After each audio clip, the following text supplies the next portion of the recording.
Buenas tardes, soy el profesor César del Pardo, dirigente de la Central Unitaria de Vivienda. En estos días que hay un gran escándalo sobre los fraudes del Infonavit, nos han pedido nuestra opinión diversos compañeros, diversos medios y diversos analistas. El problema del Infonavit, nosotros que hemos encabezado una resistencia desde que empezó la política antisocial y antiinterés social del Infonavit, hemos sido quienes más hemos cuestionado esto. Tenemos la capacidad, la moral y todo para poder hablar del tema. Sacaron una nota que dejó escandalizado a medio mundo, ¿no? Que dijeron más de 40,000 viviendas fueron desalojados sus derechohabientes en una complicidad entre jueces, ministerios públicos, magistrados, bufetes jurídicos, Infonavit e inmobiliarias. Efectivamente, pero eso no es nuevo. O sea, por ahí alguien descubrió y sacó datos duros y puso esta situación otra vez en el ojo del huracán, pero en realidad hace mucho que está pasando esta situación. Nosotros les decíamos, chequen, investiguen, saquen datos por cuánta demanda de crédito hipotecario hay en los juzgados civiles de todos los estados de la República. Si algunos medios, como los que algunos me entrevistaron, se exageraron con 40,000 viviendas, en realidad están completamente faltos de información o falta de asombro, ¿no? Porque no son 40,000. Podrían ser hasta 300 o 400,000. Fíjense, voy a dar un dato. Por ejemplo, en Sonora, Sinaloa, en el 2008 hubo 25,000 demandas de crédito hipotecario. Eso dio como resultado la venta de cartera vencida, scrap, a péndulo y a particulares, entre ellos a los familiares de Vicente Fox. Pero no solamente ellos. Fue un derroche de viviendas. Se dice que a un sobrino de un delegado de Sonora, César Tapia, le dieron 10,000 casas en subasta. Entonces, todas esas casas las adquieren por medio de mecanismo de despojo, que son los créditos hipotecarios. Nosotros hemos insistido mucho que todos los estados, todos los gobiernos de los estados, con su tribunal estatal de justicia, que dieran las cifras de cada estado que tienen en cuanto a demandas de crédito hipotecario interpuestas por los bufetes externos del Infonavit.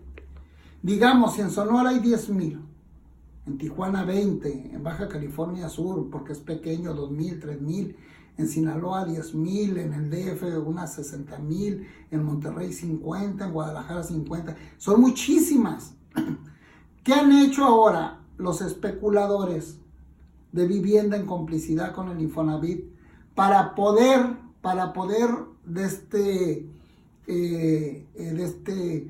despistar a quienes reivindicamos que se busquen esas estadísticas?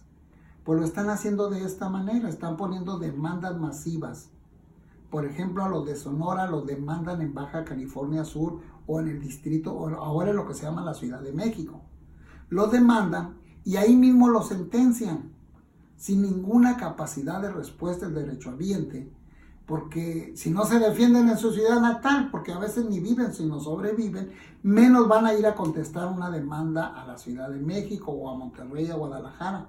Esas demandas masivas que pone el Infonavit generalmente triunfan para ellos en sentencia, pero en rebeldía. ¿Qué hacen ya que logran la sentencia? Mandan un exhorto a los estados por medio de los jueces de esos estados para que ejecuten las sentencias o en todo caso hagan un acuerdo judicial con el derechohabiente, que a final de cuentas ya solamente es una cuestión de tiempo. Lo van a despojar porque son convenios que lo dejan completamente indefensos. Es decir, el despojo, la política de despojo del Infonavit no es nueva, tiene mucho tiempo. Aún más. Lo del Infonavit no solamente son créditos injustos porque son créditos subprime. La característica de un crédito subprime son sus altos intereses y sus plazos largos. de tal manera que se convierte en impagable porque ellos ganan en los intereses.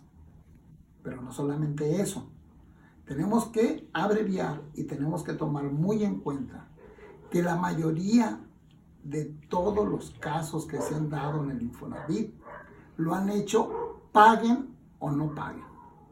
O sea, el pretexto es que falles 2 meses o 3 meses en tus pagos o 1 año para que la demanda agarre su curso y que tiene que terminar en sentencia.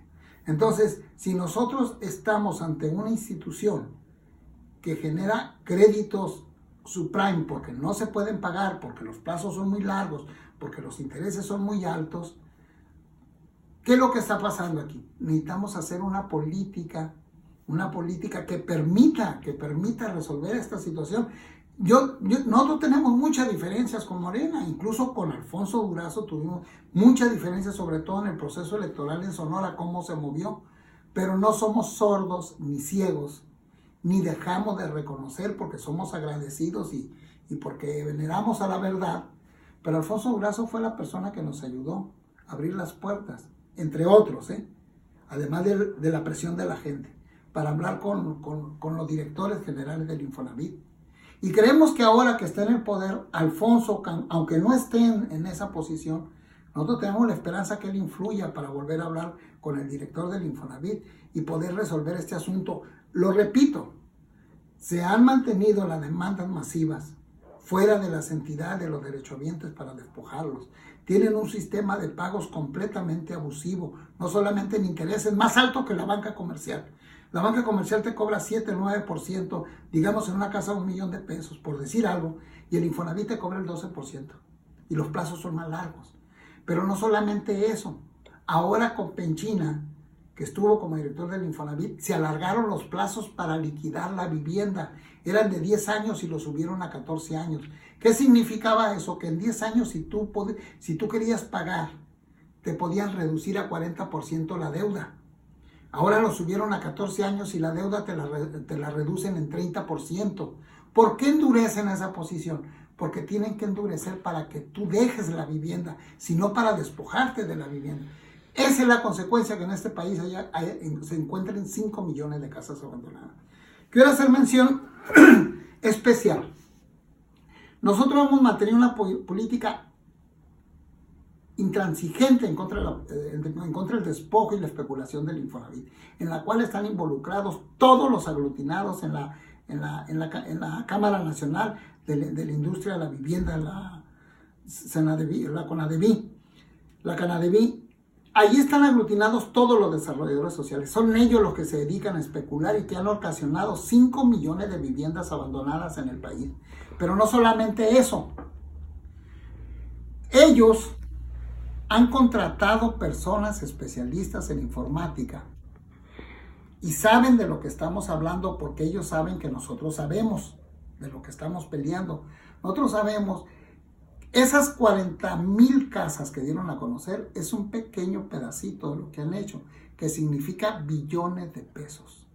La única forma de evitar este tipo de denuncias que hacemos nosotros es que organizan una campaña difamatoria contra los líderes que tenemos un proyecto de vivienda popular. Entonces, por ejemplo, ellos registran mi nombre, César del Pardo Escalante, y actúan en base a SOEs, a SEOs y a SEM.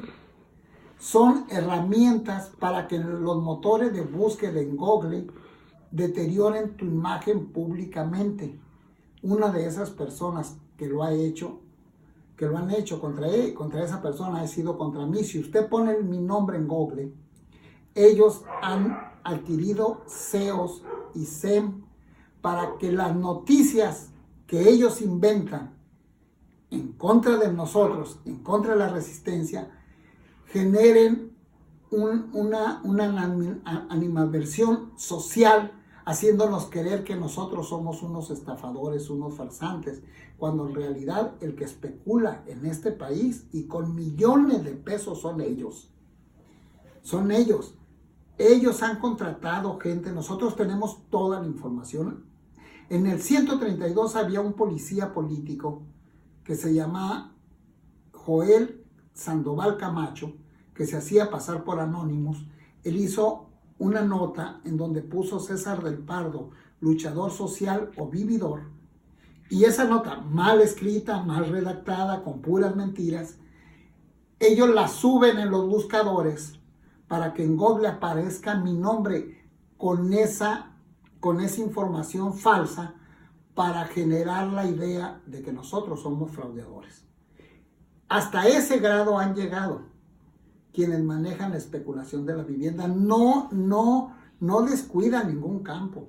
No solamente nos acusan de lo que ellos hacen, pero en enormidades, sino que tratan de destrozar la imagen de los luchadores sociales por medio de esas configuraciones que se hacen en las páginas web. Entonces, nosotros les decimos, ¿por qué no investiga bien el gobierno de López Obrador? Nosotros tenemos la información y ellos también la tienen. ¿Por qué no revisan los mecanismos de pago del Infonavit, los plazos del Infonavit, todos los plazos, desde la cuenta, desde el contrato, desde cómo liquidar la deuda, de cómo agilizar, por ejemplo, la cancelación de hipoteca, cómo acortar los plazos? Todo eso se tiene que revisar. No puede seguir una política especulativa en la vivienda. El Infonavit se ha convertido en una verdadera cueva de ladrones que se han dedicado a dejar en la calle a millones de trabajadores mexicanos. A nosotros no nos asusta esos CEOs ni esos SEM que ellos utilizan para deteriorar la imagen, porque entre lo que ellos publican y lo que dicen, la gente pobre, la gente con la que nosotros luchamos, saben que no es cierto. Los verdaderos ladrones, y de millones y millones y millones de pesos a consecuencia del trabajo, de las espaldas y del trabajo de la gente más humilde de este país, y se han hecho ricos, son ellos, los especuladores que están aglutinados en inmobiliarias, en bufetes jurídicos y una burocracia rapaz que se ha encontrado históricamente desde 1992 hasta estos días.